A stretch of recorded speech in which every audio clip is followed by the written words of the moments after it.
Muito bem, pessoal do Design Instrucional Talks, você aí, aluno ou aluna do curso de Design Instrucional da EBAC, você que está nas plataformas de podcast, você que faz mentorias conosco, você que já trabalhou, trabalha ou pretende trabalhar com a gente, minhas boas-vindas para você. E o episódio de hoje é muito especial, porque eu sigo esta pessoa que está aqui há muito tempo, converso, troco ideia, mando às vezes até um typozinho que ele coloca sem querer em algum dos conteúdos excelentes, né, que ele faz, e fico ali só acompanhando e aprendendo muito. Vou deixar ele se apresentar, né? Eu estou falando aqui do Ricardo Ponsirenas. Falei direito o seu sobrenome? É Ponsirenas, Ponsirenas. Ponsirenas. Estou aqui com o Ricardo Ponsirenas e eu vou deixar ele se apresentar. Com certeza, se você está na área educacional, na área de educação corporativa, já deve ter visto alguma publicação dele por aí. Se você ainda não o segue, ainda dá tempo, mas espera, ouve a conversa toda que você vai aprender muito com ele. Ricardo, de novo, muito obrigado por aceitar o convite e fica à vontade aí para falar com o pessoal e se apresentar daquela forma que a gente combinou, bem individualizada, bem humanizada, para o pessoal se identificar, né, com quem o Ricardo é hoje, mas também com quem ele já foi no passado e motivar essa galera. Muito bom.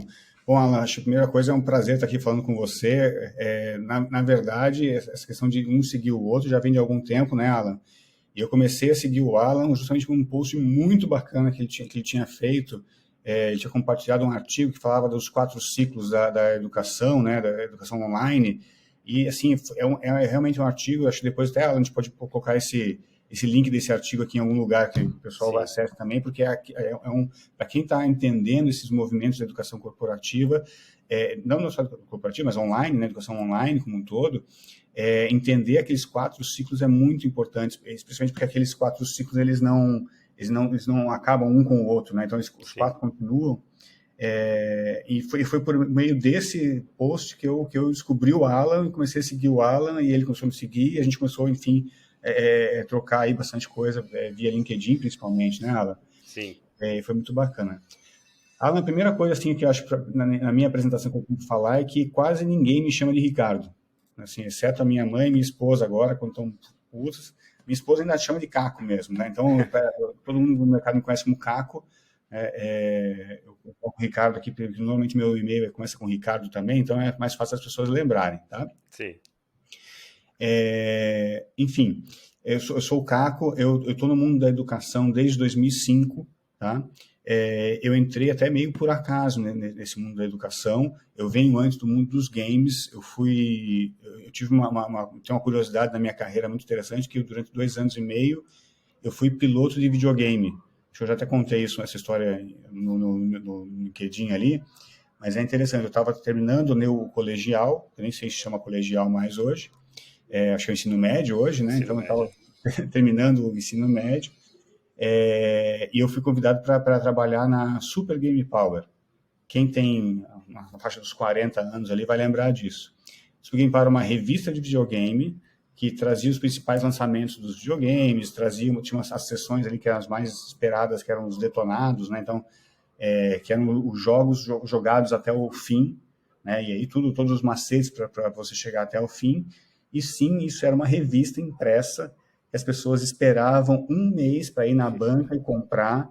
Assim, é um cenário absolutamente, como se diz hoje, tipo, impensável no dia de hoje, Sim. né? Sai o game, já está tudo pronto, enfim. Então, o meu trabalho era, eu saía da escola, né? Então eu estudava de manhã, saía da escola, ia para a redação da revista Super Game Power.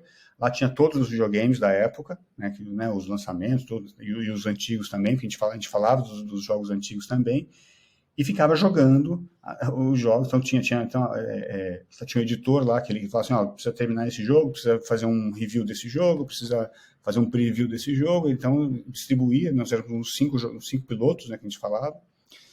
E uma outra curiosidade desse trabalho é que a gente gravava tudo em videocassete, que é outra tecnologia, né? A gente gravava todo o jogo em videocassete, depois a gente ia para um Macintosh que tinha, Macintosh na época era um negócio também. Então a gente ia para um Macintosh que tinha uma ilha de edição, que tinha uma placa de vídeo, que você rodava ali, né, o videocassete, fazia os screenshots, né, dos momentos importantes, legendava, tudo. Então era um trabalho bem artesanal, né, esse negócio. Sim.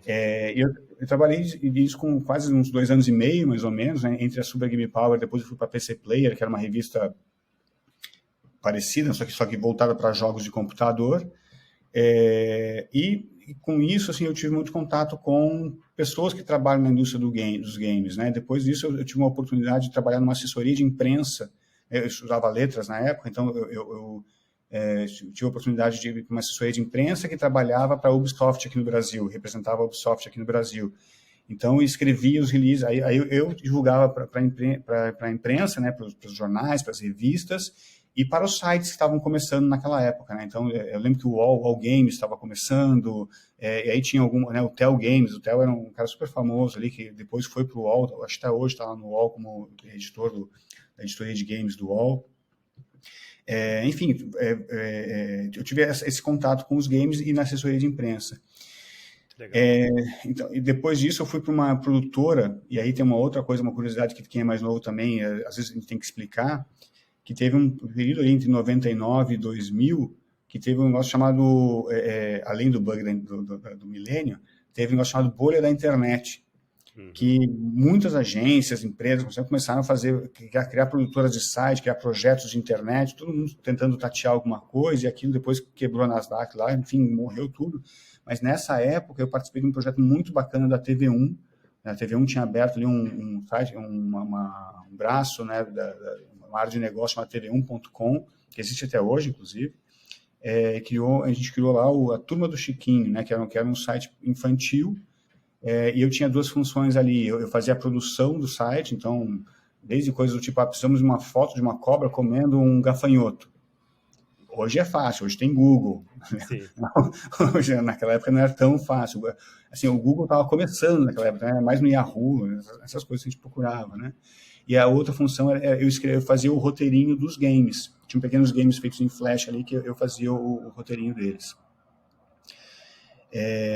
Então, e esse mundo ali, né, esse contato com os games e tudo mais, que as coisas de fazer roteiro, me colocou em contato com algumas pessoas, e uma em especial, que até, Alan, uma pessoa para você, de repente, procurar, e que é uma trajetória muito interessante também, que é a Patrícia Chagas. A Patrícia Chagas, a gente trabalhou junto, né, nesse portal Turma do Chiquinho, e alguns anos depois, eu tinha voltado para a assessoria de imprensa, ela me ligou e falou assim, Caco, eu estou aqui numa empresa de treinamento corporativo, de e-learning, e o que o pessoal faz aqui é um tipo de treinamento, tal, não sei o quê, mas é muito parecido com o que você fazia lá na TV1, e ela, depois de sair da TV1, começou a trabalhar com roteirização de vídeo de treinamento, sabe, em produtoras de vídeo. E muito parecido com o que eu faço aqui com os vídeos e tal também. Eu acho que você vai gostar de ver. A gente está precisando de um freela aqui. Você não quer vir aqui fazer um freela? Essa empresa que estava procurando freela era a Ciatec na época, né? Então isso foi em 2005. Eu fui, fiz um freela, foi super legal. Tipo, o cliente adorou, a Ciatec adorou, eu adorei fazer.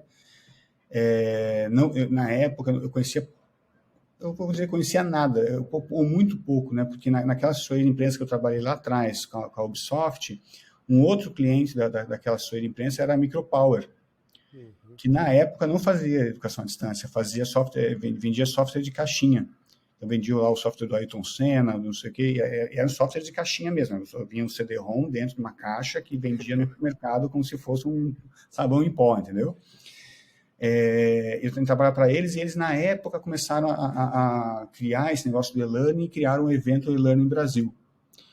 Então, assim, eu divulgava isso, eu escrevia os releases. Então, assim, o pouco que eu conheci de e-learning, né, de design instrucional, a primeira vez que eu vi a palavra, né, o termo design instrucional foi escrevendo um release para a Micropower sobre o e-learning Brasil. Eu não lembro se foi em 98 ou 99.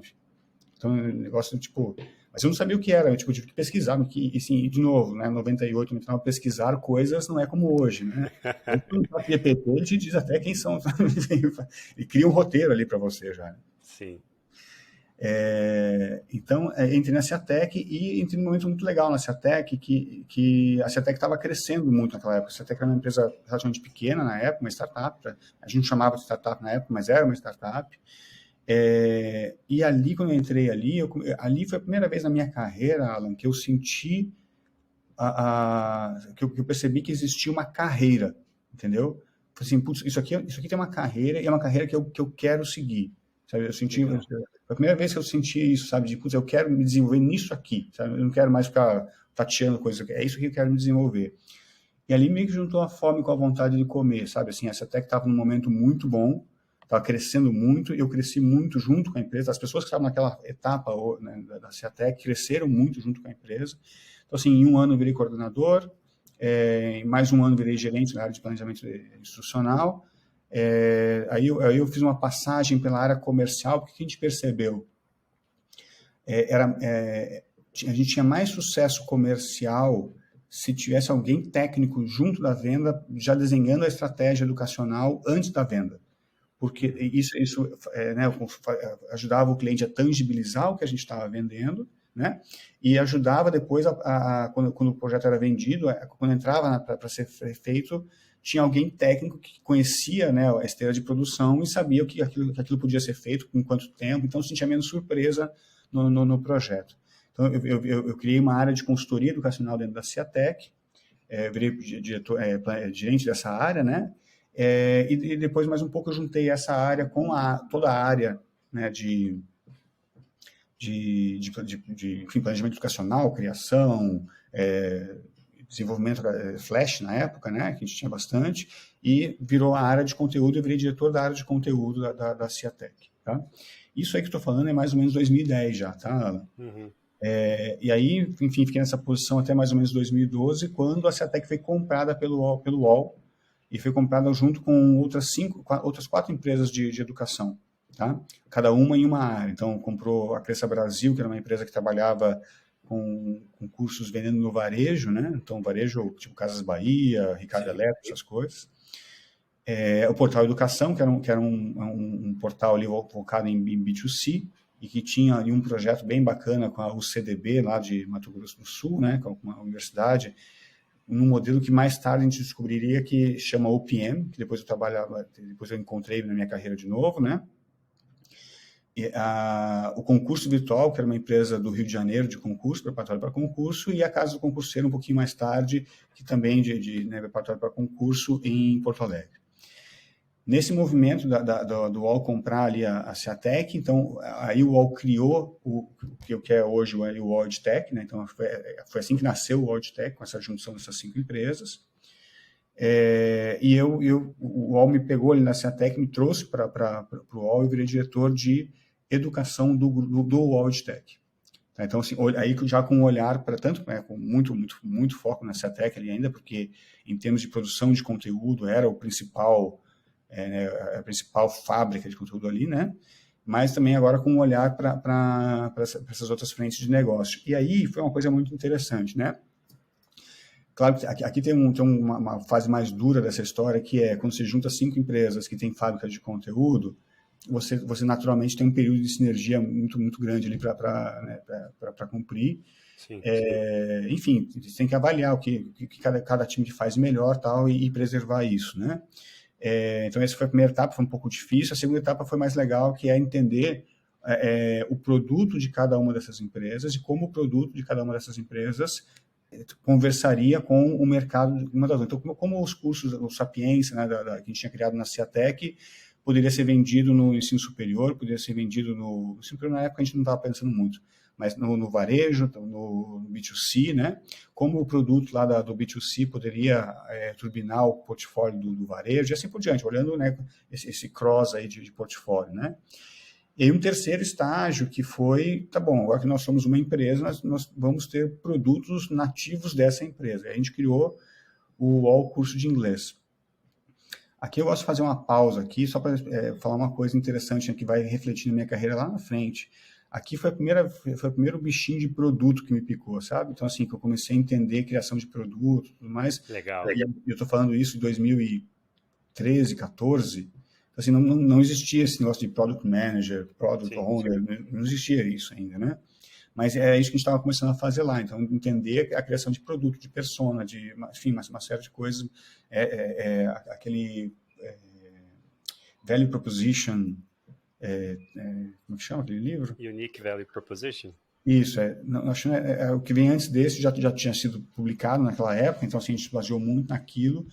E ali a gente criou, né, o UOL Curso de Inglês, uma coisa interessante, que assim, a gente fazendo a pesquisa de usuários no Brasil, claro, a gente soube que 95% das pessoas não falam inglês, e mesmo nesses produtos internacionais, como English Town, ou English Life agora, né, English Life, ou Open English, os alunos brasileiros são os que menos entram nessas aulas ao vivo com professores americanos, sabe?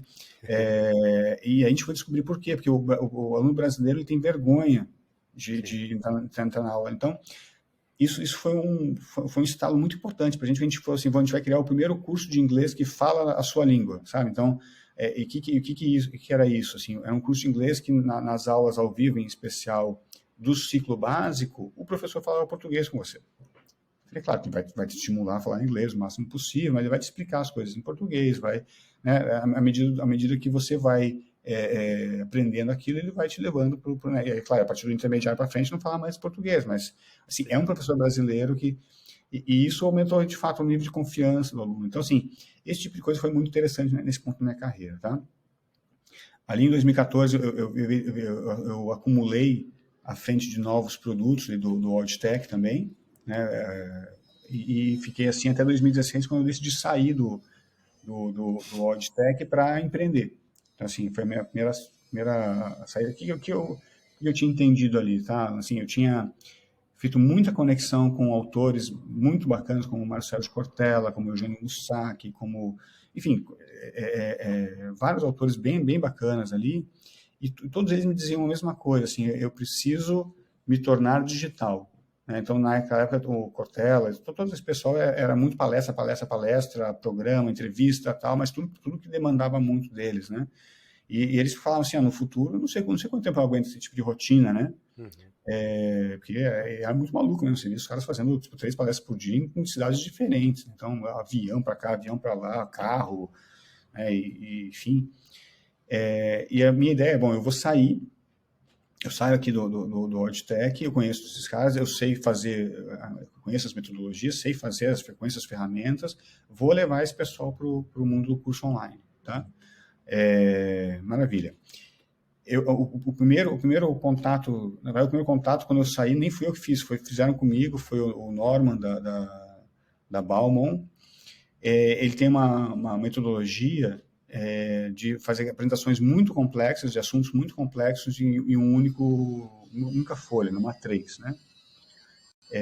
E isso, assim, usando isso para, por exemplo, defender lá fora, né, para o Conselho Mundial da Whirlpool, por exemplo, a aquisição da Consul, sabe? Então, assim, coisas complexas mesmo, que apresentam em uma... É claro que por trás daquela uma folha tem uma cacetada de coisa que foi feita e tem história. Muita pesquisa, né? Muita pesquisa, né? Na época chega uma folha, desenha ali, você sabe, né? Tem uma metodologia para fazer isso, né? E o que ele falava assim, ele trabalhava sempre junto com os CEOs, né? Ele acho que trabalhou com umas 3 gerações de CEOs da Whirlpool, trabalhou muito com o presidente da Tigre, né? O Otto, enfim, com muitos CEOs assim. E enquanto você trabalha junto com o CEO, trabalhando naquele projeto, o CEO aprende a metodologia, né? Ele fala assim, não, isso aqui é maravilhoso, tá? Eu queria que meus diretores soubessem fazer dessa forma também. Aí ele fazia um workshop, ensinava os diretores, maravilha. E os diretores, isso aqui é maravilhoso, eu queria que meus gerentes soubessem também. E o gerente fazia o workshop, a coisa toda e tal. Os coordenadores não vai dar, pessoal, porque aí a gente está falando de, sei lá, 5.000 pessoas e eu sou um cara só para ficar. Não sou professor, não estou fazendo aquilo do jeito que dá tal. E aí veio né, aí fazia sentido ter um curso online. Então eu me juntei a ele, a gente criou uma empresa ali junto com o Fábio também, né, que é o filho dele, mas liderou essa frente do online. E a gente criou a Brief. A Brief, então, era a empresa que tinha, né, pegava essa metodologia da Balmon e transformava num curso online. E eu virei sócio da Brief ali, tá? E eu continuava fazendo minhas consultorias ali para a educação corporativa, né? Eu tinha alguns contatos na HSM ali também que me ajudaram bastante nisso. Então, assim, fiz projetos muito interessantes nesse meio tempo com a própria Tigre, né? Com a Jequiti, enfim, fui criando essa rede de relacionamentos. E uma consultoria, né, que acabou mudando ali a minha carreira, foi uma consultoria que eu fiz para a Laureate, que é um grupo educacional né, internacional, que veio para o Brasil e adquiriu 10 instituições de ensino do Brasil. Então, a AMB Morumbi, a FMU, na Bahia, a Unifax, no Rio Grande do Sul, a FADERGS e a Uniriter. Enfim, eram 10 instituições, todas elas muito boas. E eles tinham um EAD que era uma herança ali, muito do que a AMB Morumbi já tinha construído, que foi uma das pioneiras, né, no EAD, né, no ensino superior no Brasil, mas precisava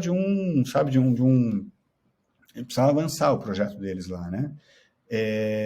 Então, eles me chamaram para uma consultoria para falar o que precisa mudar para a gente ter uma metodologia mais moderna, né, uma metodologia mais adequada ao que já existe hoje.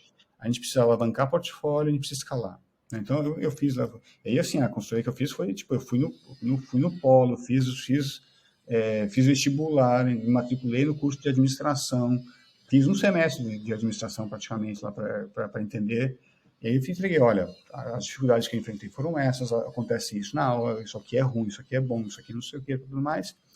E para chegar nisso, vocês precisam mudar a metodologia para alguma coisa que seja mais engajadora. Enfim, fiz o diagnóstico ali, a proposição do que deveria ser feito. E aí veio o convite, então tá bom, então a gente quer que você venha para cá para ser o diretor de ensino digital e cuidar de toda a experiência do aluno EAD, inclusive mudando a metodologia e tal, tudo mais. E ali, aquilo foi para mim muito diferente, né? Como eu te falei, até então a minha especialidade era educação corporativa e trabalhar ali seria um desafio muito diferente. Eu topei, falei, não, vou fazer isso aqui. E foi muito legal, foi um período, foi de 2018, eu entrei em junho de 2018 na Laureate, saí em novembro de 2020, e foi um período muito legal para mim. Assim, eu aprendi demais, assim, eu trabalhei junto com pessoas incríveis em todas as áreas, desde do time do digital mesmo ali, que era um time era uma startup dentro do gigante, né, que a gente falava ali, muito no modelo Motor 2, né? Aprendi muito tendo contato direto com professores, com time acadêmico. A Laureate tinha, eu estou falando tinha porque hoje a Anima comprou, então esse pessoal está lá na Anima, mas assim, a Laureate tinha um corpo acadêmico muito bacana, muito profissional, inspirador mesmo. Então, assim, para mim foi um período muito rico, aprendi muito, né? Aprendi a criar oferta de ensino superior. Então, só para você ter uma ideia, assim, existia eu consegui levar muito da minha experiência com fábrica de conteúdo, sabe, com design instrucional da educação corporativa para o ensino superior, né? Então, o ensino superior sempre teve um modelo mais engessado, né, mais robusto, enfim. Eu consegui trazer um pouco dessa agilidade da educação corporativa para dentro. Então, para você ter uma ideia, havia um plano de 5 anos de chegar a 70 cursos. Eram 26 cursos que nós tínhamos no EAD ali na graduação. Em 5 anos tinha que chegar em 70. Mudando as peças da engrenagem e trazendo um pouco do orçamento lá do último ano para esse primeiro ano, eu consegui, nesses 6 meses, lançar 35 cursos. Então, 35 cursos novos e refazer o primeiro semestre dos 26 que já existiam. Então, 61 cursos. Então, assim, lembra? Era 70 em 5 anos. Então, no primeiro semestre já tinha 61. Né? Nossa. Na metodologia nova, sabe? Tudo novo. A gente chamava de Gold Digital. Então, a proposta é todo aluno que entrar em 2019, né, no vestibular 2019, já vai entrar nessa metodologia nova. Tal. Uma porrada de desafio, né? Assim, é muito mais fácil eu contar assim, em 2 minutos do que de fato fazer. Muita coisa dá errado, muita coisa dá certo, muita coisa dá mais certo do que você imagina que dá certo também. Mas, cara, foi me orgulho muito desse período, tudo que a gente construiu lá também, e dos contatos que eu construí lá, né? De ter... eu já participava do CIAED, né, que é o Congresso Internacional de Educação à Distância, da ABED, desde 2010, mas a partir de 2018, quando eu comecei a entender na Laureate, aquele congresso para mim começou a fazer mais sentido ainda, né, porque é muito focado no ensino superior, né? Então, assim, essa época foi uma época muito bacana ali, foi uma época de empreender dentro de uma empresa muito grande, foi muito interessante. 2020, então, a gente fez isso, aí no meio do ano seguinte, 2019, a gente lançou 110 cursos de pós-graduação, na outra virada mais 50 cursos, e assim, era realmente uma máquina de produzir material, né, produzir ofertas de educação do ensino superior online, né? Aí, em 2020, veio o anúncio lá de fora de que a operação do Brasil da Laureate seria vendida, né? Então, foi um ano ruim, um ano de sabe, de aperta daqui, aperta dali, vamos ver como que a gente consegue, como é que consegue mostrar uns resultados melhores para o mercado, né, para valorizar um pouco a empresa. E no final do ano eu aceitei o convite da Mais A Educação para ir para lá e criar uma área de pós-graduação online, né, numa unidade de negócio chamada Mais Campus, que existe na Mais A Educação.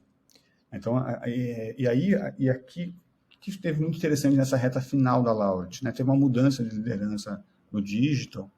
Nessa mudança de liderança, tanto no, né, o presidente do Brasil ali, que era o JR, saiu, entrou o Marcelo Cardoso, então teve essa primeira mudança, depois uma mudança do Mauro Amaral, que era o CEO do digital, saiu, entrou o Guilherme Franco, e nessa mudança eu tive a oportunidade de propor o seguinte para a Laureate: olha, essa minha área aqui, que cuida da experiência do aluno do EAD, ela cuida desde, né, de criar os cursos, metodologia, de fato confeccionar o conteúdo, toda a parte de tecnologia educacional, então toda a gestão do Blackboard estava ali na minha área, todo atendimento ao aluno, toda a parte de rematrícula, os tutores nos pontos, então todo mundo que cuidava, tocava a experiência, o aluno estava ali comigo. O que eu consegui propor para a Laureate topou fazer no ano 2020, é criar uma área de produto mesmo. Isso aqui que a gente faz não é ensino digital, porque ensino digital remete ao acadêmico, não era acadêmico, ensino digital remete à área de negócio, não é negócio, era uma área de produto. Eu falei, mano, o que nós fazemos aqui na área de ensino digital é produto. E aí viramos área de produto nessa reta final. E foi com esse pensamento que eu fui para Mais A Educação, e na Mais A Educação eu desde né, fui para criar uma área de negócio, que era de pós-graduação, mas eu já fui com esse mindset, não, eu preciso criar produtos, né, ofertas de educação em pós-graduação. Lá eu criei três modelos, né, um já estava meio que andando sozinho, que era que era uma parceria com a PUC Paraná, meio que não sozinho, não, já estava sendo construído por um time super competente que tem lá, que era uma parceria com a PUC Paraná, então assim, eram parcerias com instituições muito relevantes, né, com marca muito relevante, com grandes e muito relevantes no cenário nacional, como as PUCs, né? Aí eu criei um outro produto que era para instituições ainda grandes, mas com uma amplitude de marca menor. Então, você pega, por exemplo, uma Univale no Vale do Itajaí ali, tem, sei lá, 25 mil alunos, é grande pra caramba, mas se você vai para São Paulo, é difícil quem tem o resultado dessa marca, né?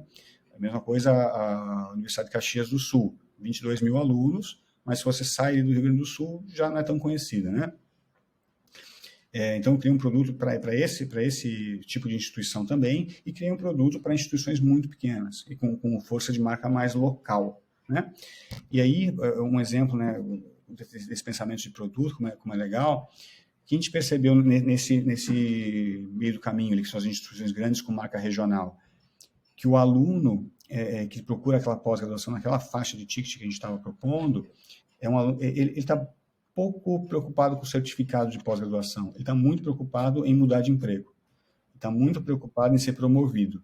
Tá? Então, é isso que ele quer. Então, o sucesso para o aluno, nesse caso, é uma promoção. Então, assim, a gente se preocupou muito em criar ferramentas para ele conseguir isso. Tá? Claro, tem o curso tem que ser bom, tem a marca boa, tem uma boa instituição muito conhecida na região dele, tá? Isso é importante, né, para o emprego, né, para a empregabilidade.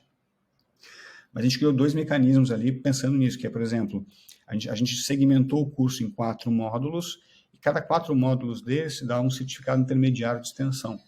Então, o que eu estou falando para você? Você vai fazer um curso de 1 ano aqui, nesse curso você vai ter 4 certificados de extensão, mais o teu final de pós-graduação, né, de especialização no final. Né? Então, isso é uma coisa. Então, o que significa isso? E a gente estimulava eles a fazerem isso. Conseguiu o primeiro módulo, o primeiro certificado, vai no LinkedIn, posta lá, mostra para o mercado que você está, né, que isso ajuda você a mostrar que você está evoluindo e tudo mais, né?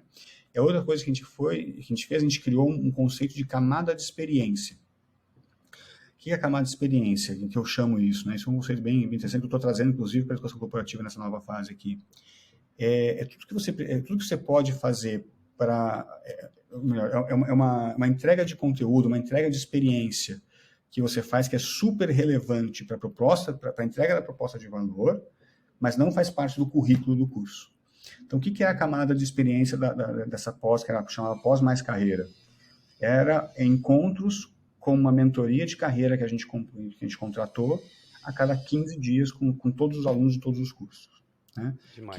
Aí ela explicava, né, aqui é uma outra pessoa muito legal para você conhecer também, ela que é a Simone Nomura, até se vocês já não se cruzaram ali nos posts. Opa, ali também. só anotando, Simone o quê? Desculpa? Nomura, da B6 Desenvolvimento. Uma pessoa incrível para você conhecer também.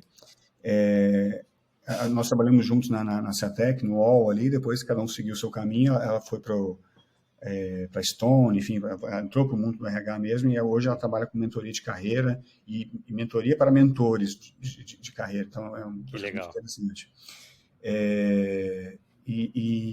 Então eu chamei ela ali e falei assim, olha, tem esse problema, falei, não, vou fazer aqui um programa para ajudar esses alunos, então, a irem se preparando para essa mudança de carreira que eles querem. Então, ela falava de DISC, ela trazia profissionais do mercado, do relacionamento dela, né, do RH, recrutadores, para falar com os alunos, ela simulava entrevistas, as simulações eram incríveis, assim, ela pegava um recrutador do mercado, né, que era do relacionamento dela, ele escolhia lá um aluno voluntário para aquilo, que antes passava, eu trabalho nesse ramo e tudo mais, as empresas que eu vejo como possibilidades são essas, aquela coisa toda, e o cara chegava ali na live se colocando, eu sou o recrutador daquela empresa que você falou que você quer trabalhar, vamos fazer uma entrevista aqui, e fazia entrevista todo mundo assistindo.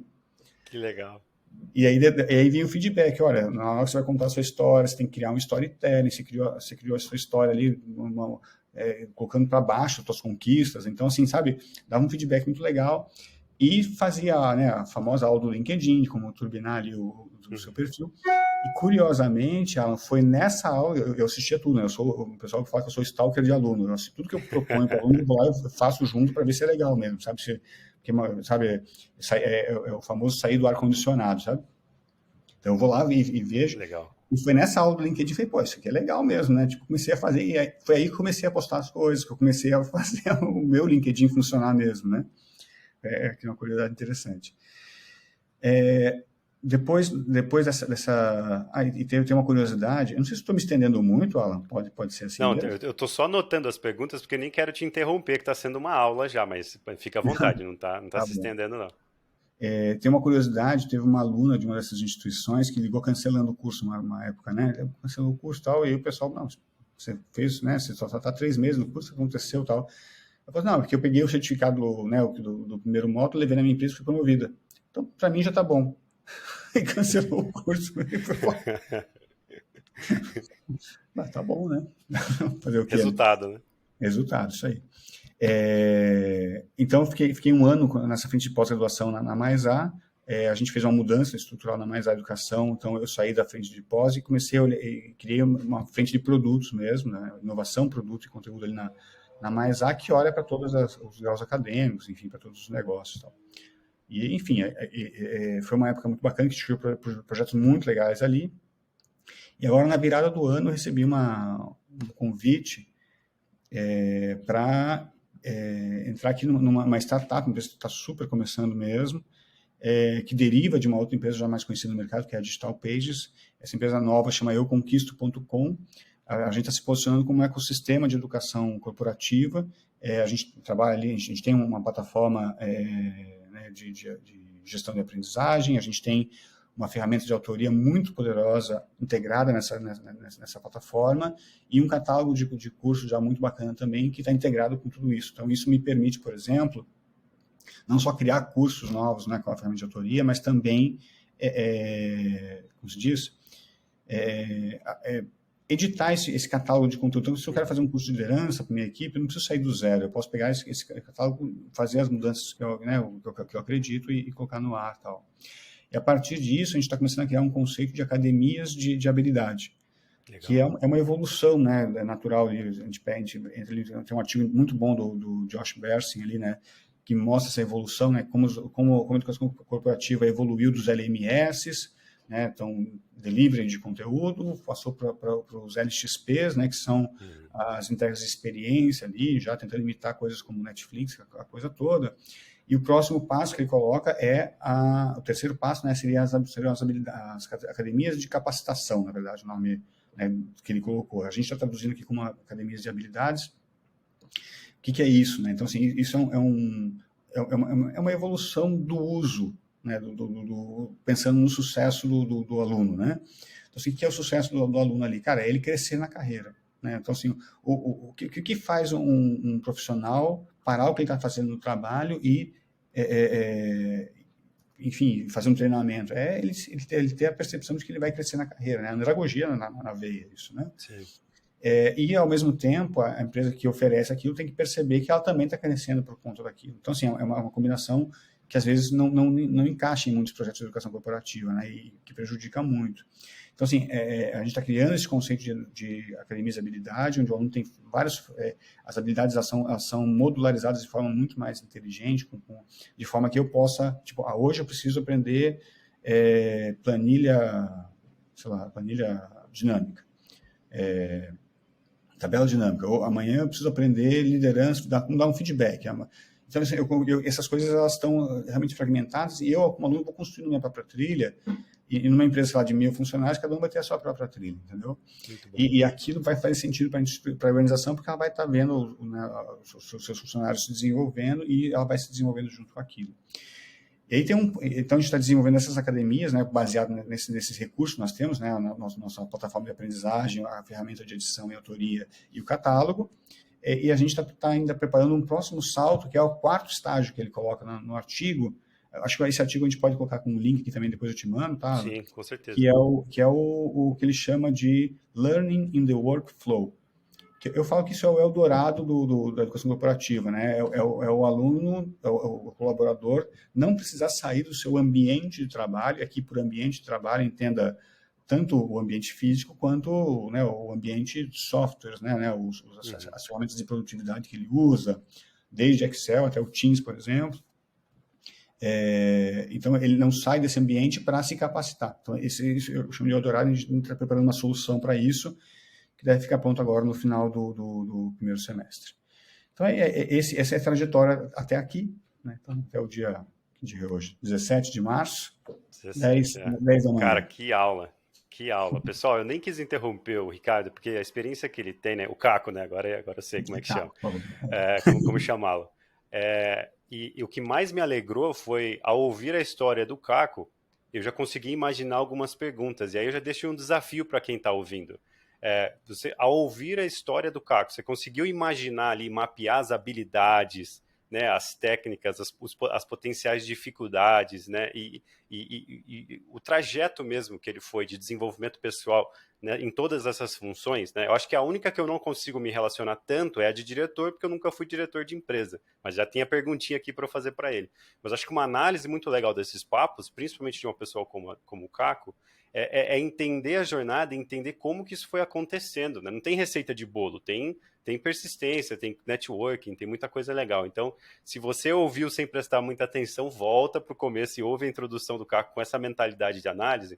Uma coisa que você falou antes de eu fazer minhas perguntinhas aqui, Caco, gostei muito da subjetividade que você traz para todos os seus produtos, né? Esse pertencimento, essa pesquisa mesmo da pessoa. Eu já tive escola de inglês, e eu concordo plenamente com o método que você implementou para os iniciantes, porque é uma questão da América Latina mesmo, dessa dificuldade de se expor numa nova língua, né? Mas vamos lá. Você começou em games, cara, e eu queria te perguntar quais habilidades você acha que foram te trazendo, habilidades ou características e preferências que foram te trazendo para a educação e conseguiram colaborar para que você chegasse onde você está hoje aí nessa posição, impactando tantas pessoas. Certo. Aqui eu vou contar um segredo aqui para você.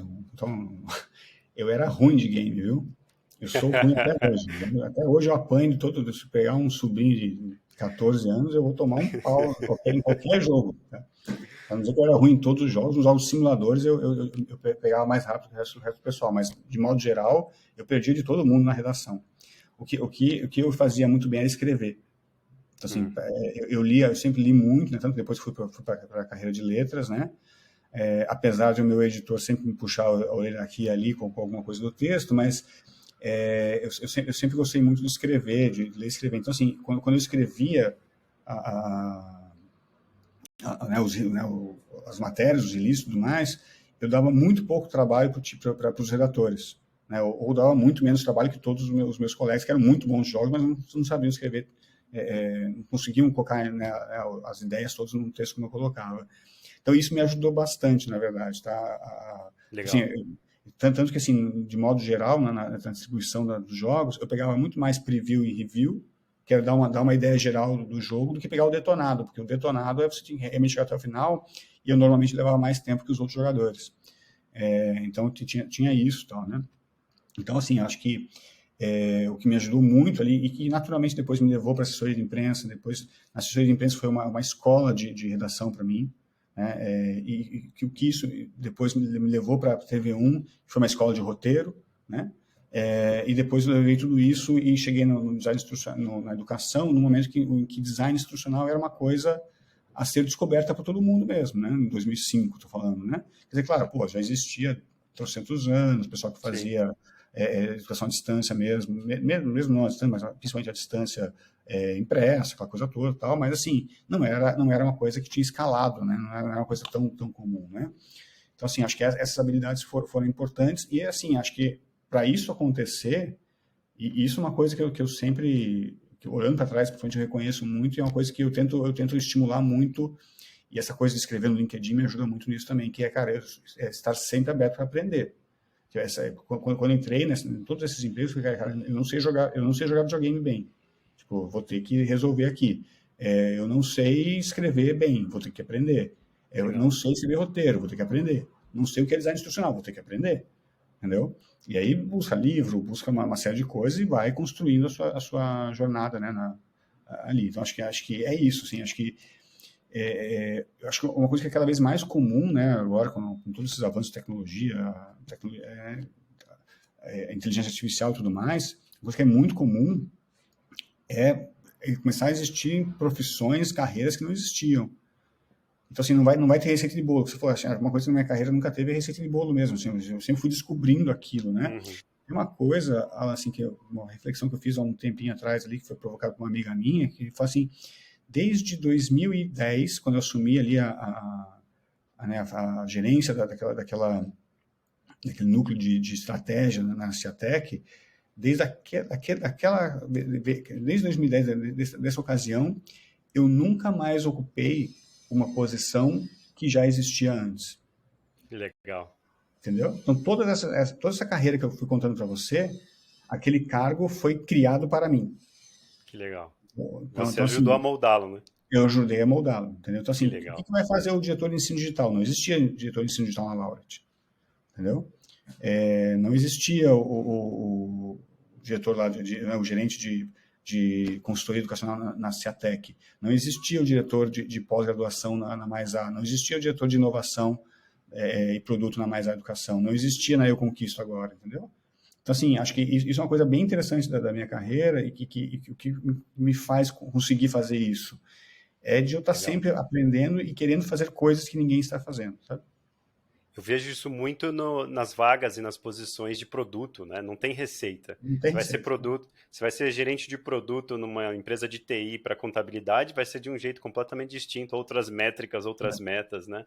Produto educacional, mesma coisa. Educacional para o corporativo vai ser diferente, né? E o que você pode compartilhar com o pessoal do dia a dia? Quais são os desafios? Como que é o dia a dia? Eu vejo que você viaja bastante, né? Como que é o dia a dia de um diretor de produto ou diretor de pessoas de uma pessoa que está implementando coisas tão novas e tão bacanas assim? Olha, eu vou te falar uma coisa que vai parecer engraçado. Não é muito diferente de antes, tá? Então, assim, eu acho que tudo precisa de muita disciplina, na verdade, né? Assim, e é algo que eu mesmo me peno para conseguir manter a disciplina. Acho que uma coisa que eu consegui, por exemplo, criar bem de disciplina é de fazer meu post diário. Diário nem sempre diário, mas enfim, tentar fazer pelo menos 3 posts por semana. E não é por fazer o post, na verdade.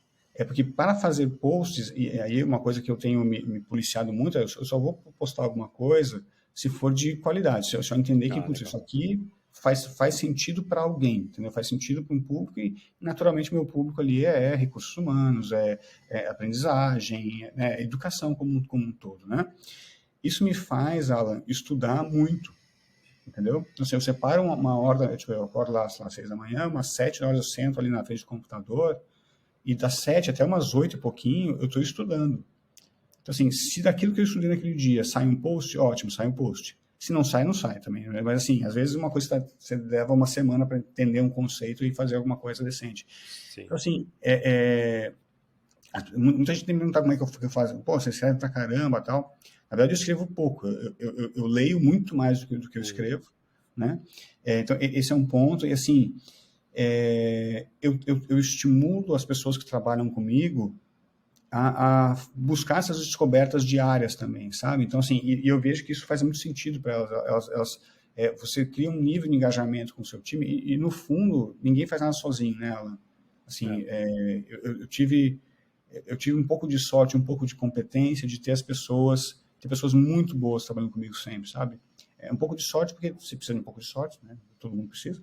Sim. Mas competência de não só escolher, mas saber que, normalmente, quando você entra numa empresa, você recebe um time, né? Então, entender o que você consegue, onde aquela pessoa consegue contribuir muito mais com você, né?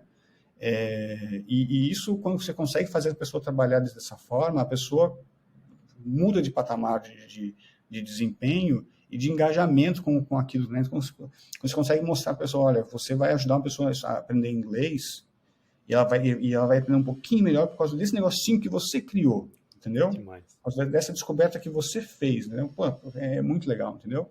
Então, assim, muito cuidado com pessoas e, assim, e sempre pensando o que pode fazer diferente, o que pode fazer melhor, como é que você pode se diferenciar. Então, assim, é muito mais nesse sentido, Alan.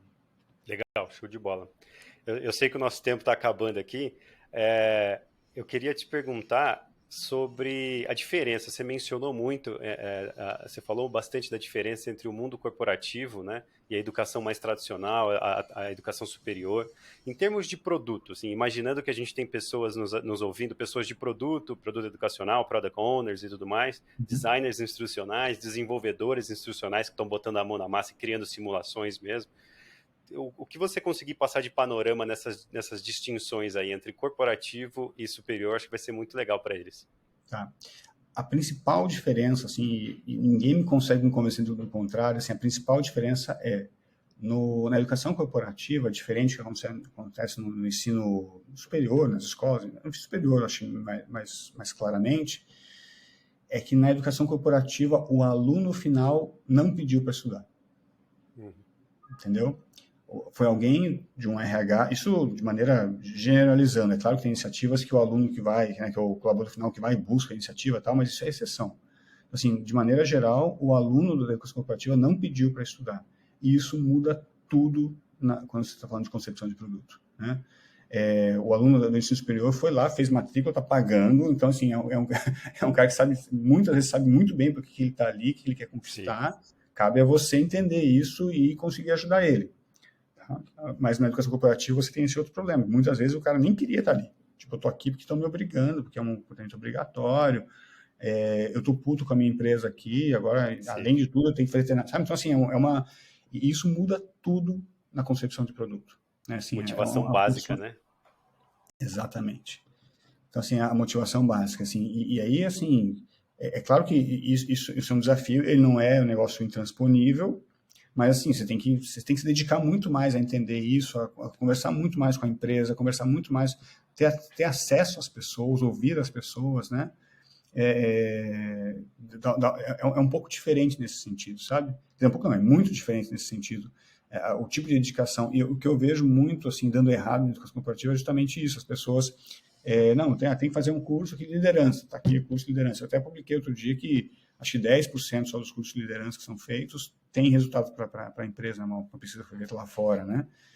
E apesar de ter sido feita lá fora, eu não acho que aqui é diferente, sabe? Então, é por isso, assim, acho que essa é a principal diferença, sabe, Alan? Assim, isso muda tudo na hora de se construir o conteúdo. Né? Influencia toda a esteira, né? Todas as métricas, influencia bastante coisa. Muito legal. E, Ricardo, como é que você enxerga o cenário atual da educação? Você já viu toda essa transformação desde o começo do e-learning, né? Como é que você enxerga o cenário atual, né? Mesmo com toda essa crise, eu até enxergo a crise das empresas de tecnologia, eu acho que uma possibilidade de crescimento para quem está na área de educação e treinamento, porque as empresas vão tentar desenvolver mais seus funcionários internamente, então eu estou vendo uma demanda maior disso aí. mas como é que você enxerga o cenário atual e o cenário futuro para quem está entrando nisso agora? Então imagina, você entrou no mercado e literalmente cortou o caminho, ele cortou o mato e criou seu próprio caminho. Querendo ou não, agora já existem alguns caminhos pré-estabelecidos, né? Uma pessoa que está saindo da sala de aula presencial ou saindo da faculdade querendo entrar nas edtechs ou na educação corporativa, como é que você enxerga o presente e o futuro próximo aí para esse pessoal? E aí me avisa se estiver já chegando no horário final, que a gente já encerra, viu? Não quero estender muito. Já a gente vai encerrar mesmo, mas assim, o que eu acho, tá, Alan? Assim, o que eu vejo? Eu vejo cada vez mais a educação se permeando em outras coisas, tá? E, claro, isso tem muito a ver com tecnologia, mas tem muito a ver também com fazer isso fazer sentido, né? Então, assim, a tecnologia sempre vai ser muito importante nesse processo todo, mas você não consegue pegar... O que eu já vi muito, né? Assim, e aí, quando a gente... Eu tenho, sei lá, 15 anos de mercado, desde 2005 para cá, um pouquinho mais, 17 anos, na educação, né? Eu vi muita coisa acontecendo, né? Então, o iPhone começou em 2007, sim, né? Aí vieram as redes sociais, e cada coisa nova, assim, é batata. A gente vai fazer até bolão de quanto tempo levar para alguém fazer uma notícia, um post, como usar o Twitter na educação. Como se fosse absolutamente necessário usar o Twitter na educação, né? E não usar o conceito de social learning na educação, que aí é outra história, entendeu? E aí, se começar a contar causa aqui para você, a gente vai até 24 horas de podcast, então não sei se é o caso. O pessoal vai adorar e eu também, mas você é um cara bem ocupado, né? Não sei se vocês vão adorar também, é bastante tempo. Olha só, então assim, eu acho que cada vez mais as coisas vão estar muito permeadas umas nas outras, e fazer parte de uma edtech vai ser muito mais você entender como você consegue ajudar a fazer a educação permear em outras tecnologias, né? Lembrando aquele conceito que eu falei lá do Josh Best, né, do learning, do workflow, acho que esse é um futuro para a educação, em todos os sentidos. Assim. Então, você vê, por exemplo, no ensino superior, o MEC que é um transatlântico, começou a mudar para isso já, né? Pensando ali na curricularização da extensão, assim, trazendo elementos, assim, eu preciso trazer o mercado aqui para dentro, eu preciso trazer o Project Based Learning para dentro das universidades, isso acontecendo nas universidades de forma muito... Tem cases muito legais de Project Based Learning nas universidades, né? O pessoal pinta muito o cenário que as instituições de ensino estão lutando no passado, que não se faz mais dessa forma e tudo mais. De fato, existem instituições que estão ainda nesse passado, mas tem muita instituição de ensino fazendo coisa muito legal. Tá fazendo projetos para... Você vai... Está na área de tecnologia, por exemplo, você vai aprender assim, desenvolvedor front-end, por exemplo, fazendo um site para uma API, para um hospital, enfim. E quando você termina, tem uma instituição em Bagé, por exemplo, que coloca os alunos para fazer os projetos das ruas, né, os alunos de engenharia, né, das ruas da cidade, ali, em parceria com a prefeitura. É claro que eles não podem assinar o projeto, e aí entra a parte educacional, que o engenheiro da prefeitura vai depois revisa, né, ensina e assina ali. E aí, quando sai quando a rua ali é feita, sai o nome dos alunos na placa. Então, assim, isso é uma coisa... Então, isso está acontecendo, entendeu? Isso está acontecendo. É claro, tem muita instituição que está parada no tempo, sim, assim como tem muita empresa parada no tempo, assim, que vai acabar sumindo. Né? Então, sim, é o processo de seleção natural aí do mercado. Né? Então, acho que esse é a minha dica. Show de bola. Caco, muito obrigado pela aula. Eu acho que com certeza o pessoal vai pedir uma segunda dose com mais perguntas, né? Mas só tenho a agradecer. Te vejo na próxima. Fica à vontade para se despedir do pessoal. Um abração. Eu agradeço a oportunidade. Eu gosto de contar essa história. Espero que essa história possa inspirar as pessoas também. Enfim, e principalmente evitar alguns erros, né? Acho que isso é o mais importante. Mas fico muito feliz de poder estar participando, enfim, estar contribuindo aí com a turma toda. Vai ajudar muita gente. Um abraço. Obrigado, gente. Até mais. Valeu.